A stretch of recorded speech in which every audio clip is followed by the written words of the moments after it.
Case. क्यों मेरे पीछे पड़ी हो? छोड़ो ना मुझे, खत्म करो बात। ले जाओगे सब। मेरे पीछे पड़ी क्यों हो बार बार? मैंने कहीं दूसरे से हूँ, मेरी शादी हुई तो कौन पढ़ेगा? मैं नहीं पढ़ूंगी तो कौन पढ़ेगा? शादी होती है तो तलाक भी होता है। दे देंगे तुमको बहुत जल्दी इंशाल्लाह, परेशान मत हो। जो उखाड़ना होगा उखाड़ लेना, जो उखाड़ना होगा उखाड़ लेना, जो उखाड़ना होगा उखाड़ लेना। बाद में रोई, लेकिन मेरी बात नहीं वो सुनी। बोले कि मैं तुम्हें तलाक दूंगा, कभी भी दूंगा। काबा शरीफ से बोले, मेरे पास ऑलरेडी रिकॉर्डिंग भी है। बोले दूंगा तो दूंगा, लेकिन मैंने कहा कि मेरे 3 बच्चे कहाँ जाएंगे? अगर तलाक दोगे तो हम कहाँ लेके जाएंगे? बोले मेरे बच्चे दो। तो मैं बोली कि कोई माँ नहीं रह पाएगी बच्चे बिना। लेकिन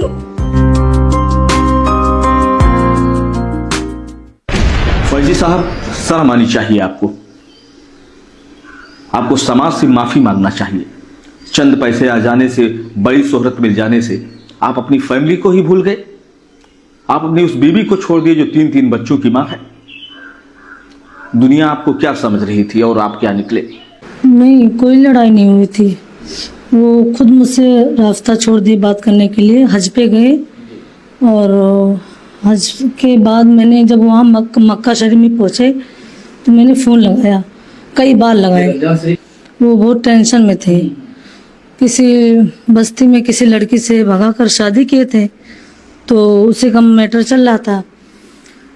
तो वो बहुत ज़्यादा उससे मतलब झगड़ा लड़ाई हुई। वो तलाक मांग रही थी, तो उसको भी तलाक दिए मेरे सामने। और उसके बाद वो बहुत बोले कि मैं बहुत टेंशन में हूँ, ये हूँ, मैं डिप्रेशन में हूँ, मैं उससे बहुत इश्क करता हूँ।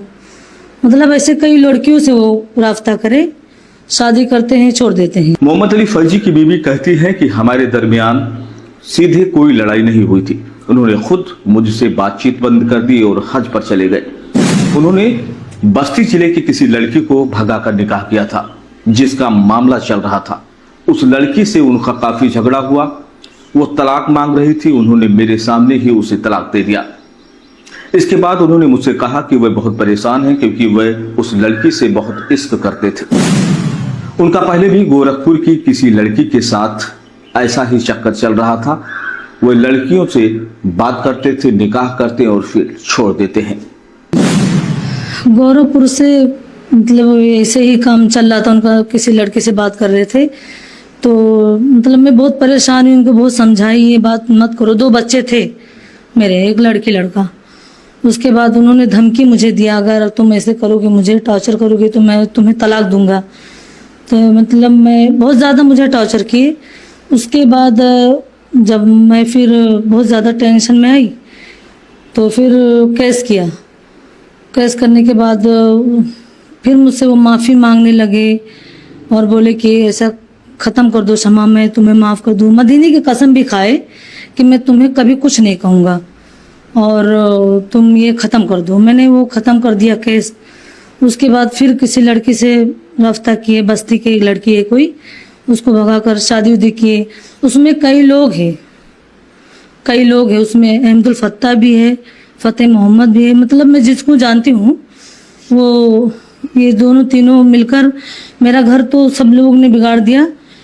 लेकिन अहमदुल फत्ता ने निकाह उसी ने पढ़ा है और फ़तेह मोहम्मद जो है वो चैनल चला रहा है शहबाजिया, वो उनका दाहिना हाथ है। जो करता कहता है कि मोहम्मद अली की बात मैं किसी से नहीं कहता हूँ, वो मेरे भाई हैं, मैं किसी से बता नहीं सकता। हालांकि वही घर बिगाड़ा मेरा। दोस्तों, आपकी जानकारी के लिए बता दें कि मोहम्मद अली फर्जी की इस शर्मनाक हरकत ने सिर्फ एक बेगुनाह बीवी का दिल नहीं दुखाया, बल्कि पूरे समाज को हिलाकर रख दिया है। सबसे बड़ा अफसोस इस बात का है कि ऐसे चंद गुमराह और पेशेवर लोगों की वजह से आज कौम के उन सच्चे, नेक और बाइज्जत नात ख्वां, बुलंद खतीबों वाले बेमिसाल नकीबों और जानिसार आलिमों को भी लोग गलत और शक की निगाहों से देखने लगे हैं। मोहम्मद अली की अम्मी और फ़तेह मोहम्मद, अहमदुल फत्ता, ये सब मिलकर साजिद रचे मेरे साथ। मुझे कुछ नहीं पता था, मैं इससे एकदम वो थी। लेकिन जब बीच में जब उम्रा करके आए, रमज़ान शरीफ की बात हुई, जब उम्रा करके आए तो मदीना गए थे, फिर भी मुझसे बात नहीं की। इतना तक नहीं कहा कि मैं मदीना जा रहा हूँ, मुझसे सलाम तक नहीं किए। मार पीट, मुझे कुछ तकलीफ थी गले में तो चले गए वो। कोई बात नहीं, मैं रो कर अपने घर में बैठी थी। उसके बाद मेरा गला बहुत दर्द हुआ था, ऑपरेशन के लिए मुझे लखनऊ भेजने के लिए कह रहे थे, लेकिन नहीं गई। उसके बाद उन्होंने हमसे बात नहीं की। फिर मैं घर पे आ गई, उनको सुनी कि मैं वो मदीने से आ रहे हैं, मदीना शरीफ से, तो मैं घर पे गई। घर पे गई तो बोले कि क्यों आई? मैंने कुछ नहीं कहा। वो ऊपर गए, लेटे, खाए पिए। उसके बाद नहीं बोले। ईद आ गई, फिर भी नहीं बोले। ईद की जब नमाज पढ़ के आए तो थोड़ा मतलब बात हुई। उसके बाद बोले कि मैं जा रहा हूँ सोने। किसी बच्चे से तो कोई ताल्लुक मोहब्बत कुछ नहीं। और वही सी लड़की का मैटर कोई था, वो जहाँ बस्ती की लड़की थी, तो वो उससे निकाह किए थे। फिर उसके बाद वो लड़की खुद शादी कर रही थी, कहीं शादी कर रही थी। तो ऐसे से बात होने लगी। बताया, फतेह मोहम्मद ने बताया कि वो लड़की दूसरी शादी कर रही है और तुमसे ऑलरेडी निकाह हुआ है। तो वो मतलब वो टेंशन में हुए। 24 तारीख को गए, दिन में उससे पूछताछ की, उसको मारे। उसके बाद उसको बस मामला बाज गया। उसके बाद लड़की ने मुझे फ़ोन किया कि मोहम्मद अली ने मुझसे ज़बरदस्ती शादी कर रहे हैं मुझसे, और शादी का अगर उनको बचा लो, उनका मतलब बहुत कुछ मुझसे बात बताई। मैंने उनको फ़ोन लगाई कि ऐसे लड़की ने बात मुझसे कर रही थी, क्या बात है, कोई मैटर है? बोले नहीं, तुमको आऊँगा तब बताऊँगा। उसके बाद आए, बोले मैं उससे शादी किया हूँ। फिर मतलब वो लड़की बहुत जिद की कि मुझे तलाक दो, तलाक दो। हालांकि वो मुझे मेरे सामने ही तलाक दिए, उसको तलाक दे दिए। उसके बाद बीच में कोई फ़ोटो वायरल हुई थी, गोरखपुर की कोई लड़की थी, पहले वाली लड़की। हाँ, तो जब वायरल होने लगा तो उसके बाद मेरे भाई मुझे टॉर्चर करने लगे, अगर नहीं कहोगे तो तुम्हें छोड़ दूंगा, अपने घर वाले को छोड़ो। मतलब बहुत से बातें की। मैंने भैया से फ़ोन में बात की, भैया ऐसे से कह दो। उन्होंने कवर किया बोल के। मैं भैया से बात करके बताई सारी बातें, तो भैया बोले ठीक है मैं कह दूंगा, इसमें क्या है। हालांकि मेरा भाई कवर किया कि मेरी बहन है, और हमारे साथ बहुत ज़्यादा इन्होंने अत्याचार किए, बहुत मुझे टॉर्चर किए। ये नहीं सोचे। फिर उसके बाद ये सब मैटर चल रहा था, मुझसे बात नहीं कि बोले तुम्हें तलाक दूंगा, धमकी बार बार मुझे दे रहे थे। मैं बोली मेरी कसूर क्या, क्या खता मैंने की क्या? 3 बच्चे को मैं कहाँ ले जाऊंगी? मैं ऐसे से बात करके रोने लगी। उससे बहुत रोई, बहुत बार मैं रोई, लेकिन मेरी बात नहीं वो सुनी। बोले कि मैं तुम्हें तलाक दूंगा, कभी भी दूंगा, काबा शरीफ से बोले। मेरे पास ऑलरेडी रिकॉर्डिंग भी है। बोले दूंगा तो दूंगा, लेकिन मैंने कहा कि मेरे 3 बच्चे कहाँ जाएंगे? अगर तलाक दोगे तो हम कहाँ लेके जाएंगे? बोले मेरे बच्चे दो। तो मैं बोली कि कोई माँ नहीं रह पाएगी बच्चे बिना। लेकिन